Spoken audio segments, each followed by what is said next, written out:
There is an urgent need for Palestinians to take charge of telling their own story, and I know that against the backdrop of an ongoing genocide, this might not sound like an emergency,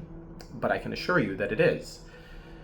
Those of us who are involved in preserving the story of Palestine, which includes the story of its people, their economic, social, political, both mainstream and subaltern histories, those of us who are involved in this, we've always had to contend with the obstacles posed by statelessness, by displacement, by colonization, by lawfare.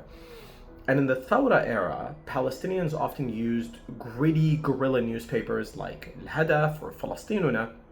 to tell their stories. But slowly, Western-educated Palestinian academics like Edward Said, like Abdul Wahab Kayali, like Abdul Latif Tibawi, like Rashid Khalidi, and others, of course, they began to make serious inroads inside formal learning spaces. But the assault on Middle East studies programs across the West has been a warning sign to us all that these formal learning centers,